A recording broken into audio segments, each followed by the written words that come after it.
best practice today, though. But actually, I am a massive fan of talking about where we can improve, and I do quite like to share some of the horror stories and some of the challenges we have. So, feel free to buy me a beer one day or coffee or something, and I can talk to you about those too.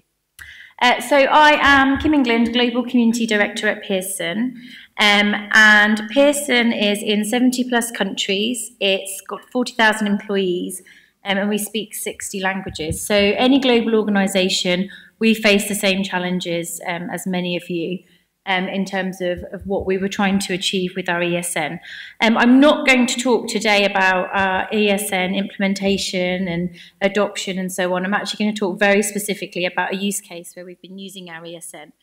Because actually, when you've got a community that's more mature, there's some higher expectations about, well, okay, how can we keep getting value out of our ESN? How can we constantly make sure that the business case for having an ESN is just as important as it was from day one? So our challenge was to mobilise 40,000 employees behind one Pearson vision and strategy. So that wasn't any different 5 years ago, but what had happened at Pearson is we've had a change of CEO, and we've had a real change in direction in terms of what our organisation really stands for and what our strategy is about. And most of that has centred around some of the companies that we've bought and acquired, and some of the companies that in the last 2 years we've actually let go. So last year, Penguin became a joint venture with Random House, and this year we sold the FT. So Pearson has really positioned itself as an education company. And so that's a huge mind shift and a massive change for employees within the organisation.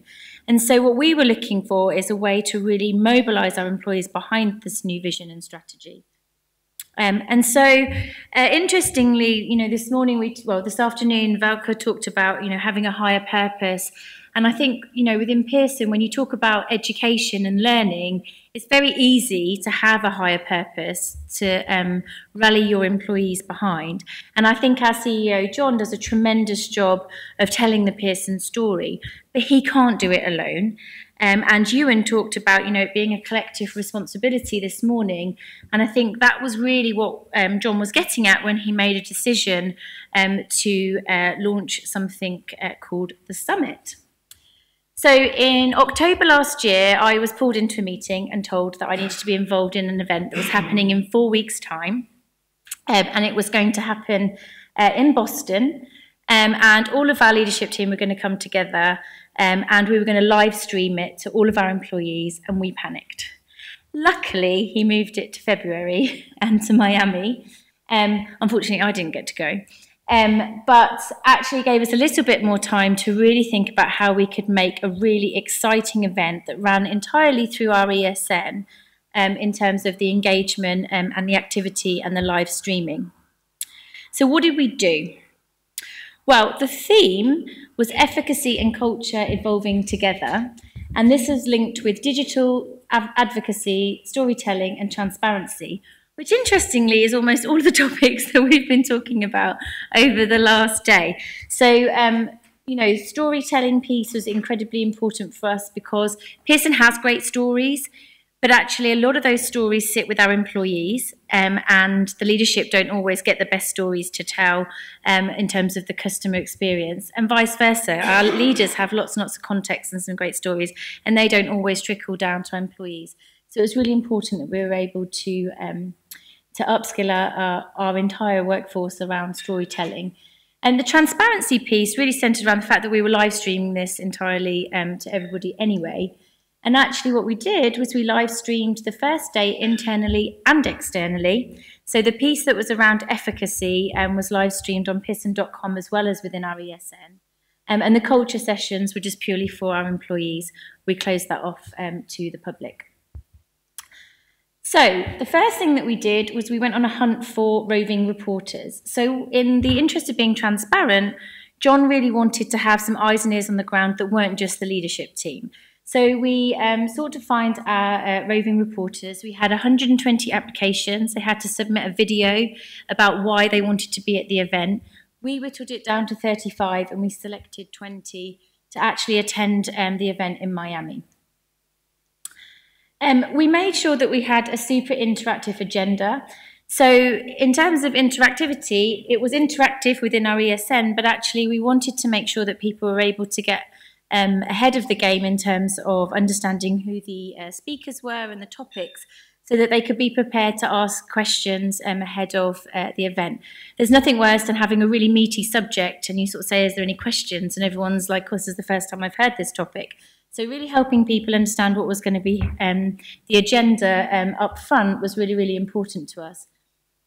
We also had really engaging speaker profiles. So the profiles were not just our own Pearson people, but we went far and wide to industry experts, our customers, and our learners. It's really important for us to listen to our learners, and in the interest of transparency, who better to talk to us about our products and services and our own culture and efficacy than our actual learners. The pre and post content was incredibly important. Bear in mind this was a global event, so whilst lots of people could live stream it and watch it live, there were a lot of people who were in China, Australia, parts of Europe who, on the time zone of Miami, this was going to be completely inaccessible.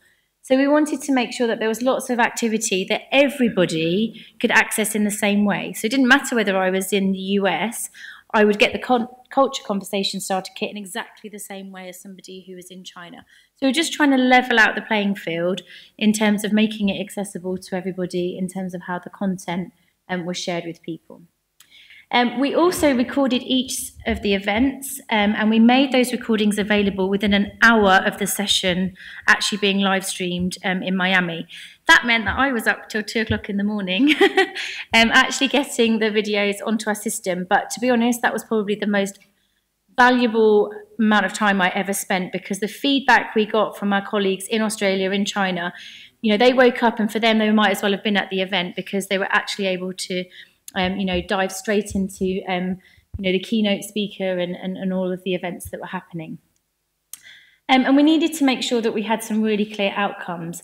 So one of the things that we have asked people to do post-summit is pledge what they're going to do differently around our culture and efficacy. And that's actually something that even yesterday, there's still somebody coming along and adding their pledge. So one of the biggest benefits really of having the summit completely streamed through the ESN has meant that the engagement has continued beyond February. People can come and look at what's going on with the summit today, yesterday, next week. It's fantastic as an onboarding tool for anybody who's joining the company since we had the event. So another thing that was really important to us, and I did touch on it when we were talking in the last session, was having digital doctors and digital mentoring, both for our senior leaders and also online in the ESN for anybody who wanted some support. A lot of that did centre around Twitter. One of the aims of the event was to get every single one of our L1s and L2s onto Twitter. And that actually had quite a number of challenges. I was just talking in the break about how, for leaders, it's incredibly scary, the idea of going onto Twitter and communicating. And what they couldn't get their head around was how many people were in the room listening to a talk and tweeting at the same time. They're like, how do you do that? Like, I don't understand. And I was saying, well, you don't have to do that. You can just follow some people who do it really well and then retweet what they're saying. And if you want to add your own viewpoint in, you can add a sentence, but you're not having to, get the quote perfectly. And I think that's one of the things that leaders perhaps miss. This is what we're good at. You're good at leading and doing what you do. Let us do this really well. But, you can actually be very present on Twitter without necessarily having to be the person that curates the content. So we had digital doctors that did some videos and tutorials for them ahead of the session, and they were actually at the event on hand for them too. We use gamification. I could talk about gamification in another session and a long time. I swing like this on a pendulum in terms of my viewpoint of gamification. Sometimes I love it, sometimes I hate it, sometimes I think it has a lot of place within an ESN and can add a lot of value. Sometimes I think it's a complete waste of time. So I think that could be a really great debate for another time. But in terms of how it supported us in the summit, I think it definitely did increase engagement in terms of getting some people who perhaps wouldn't have been that interested in an event like this engaged. People did go hunting for information. And one of the parameters that we set around gamification was being really clear about the objectives that we wanted to get out of gamification. So one of those was our efficacy space had a relatively low view rate on their blog posts around efficacy stories, and we wanted to increase that. So one of the missions was that you had to go and read 10 stories, and actually the engagement levels have stayed consistent since the event. So for me, that's a success, and I think it worked. But it was a very, unique gamification mission and game that we had for this event. As a kind of ongoing ESN tool, I'm not entirely convinced, but we can always talk about that over a beer. In terms of internal engagement, the amount of views that we had on the content during the event was phenomenal. Obviously, you can see their polls. We had 38,003 views when this data was taken.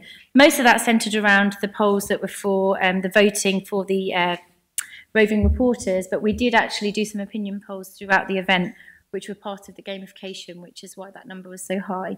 And we also got some kudos from people like Rachel Miller around the amount of activity that was happening around the summit. So we got trending, and we were really, really pleased with the amount of interaction we had with the Pearson Summit hashtag externally.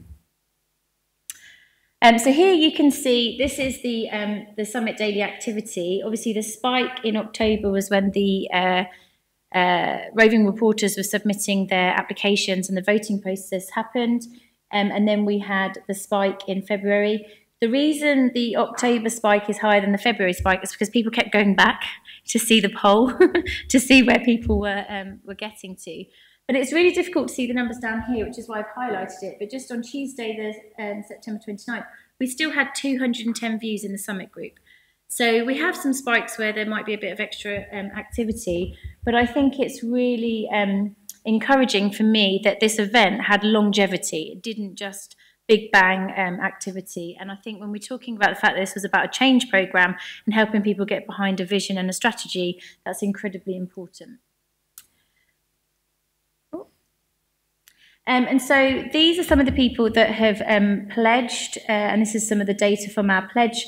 So again, we had the spike here for people pledging around our goals to do with the culture and efficacy. These are the kind of countries that we've reached. But what's really important about the way that we've approached the pledge is our HR team have now been able to go back to those people and start to have conversations with them to say, how are you getting on with your pledge? Have you actually been able to live up to it?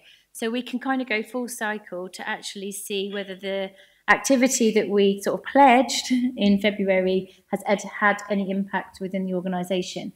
And I think, again, this for me is such, I've worked at Pearson for 8 years and I've seen these leadership events happen year after year after year, and I've never seen anything like this within Pearson where, the activity and the investment in that kind of meeting has had the ability to be able to be used throughout the year. So what have we learned? Well, if your event is going to be global, it needs to be truly global. It is so critical that you get the elements right in terms of being able to post the content as and when the event's happening, and just being able to level out the playing field in terms of some of the other activity that happens around your event. If you don't get that right, then people will feel like a second-class citizen if they're not part of the US or the time zone that the event's happening. We've definitely learned some lessons in that we live streamed every single event. I think that was overkill. And I think if we had it to do it again, one of the things that we would do is focus on which of the sessions would be open to everyone and really make sure that they were as interactive as possible to engage the audience that's viewing at home. One of the benefits of me being at home was that I was able to watch the entire event live streamed. And sometimes it was brilliant. And sometimes I was like, oh my God, what is going on? This is awful. So we will really be able to pinpoint which areas we would make available to everyone if we did it again. It's important to support your roving reporters, training, guidance and coaching on their role. I think it's quite easy to lose sight of the fact that, I sit probably from here to where we had coffee from our CEO's office when I'm in London.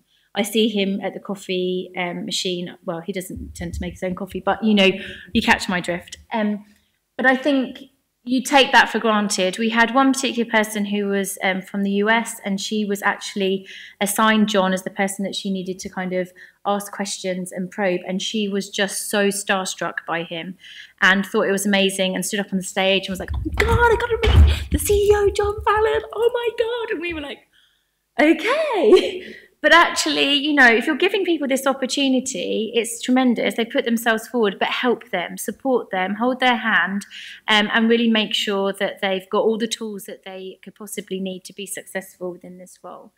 And at the same time, support your leaders. Never assume their digital competence. And you know, we had those lessons around what we did with Twitter.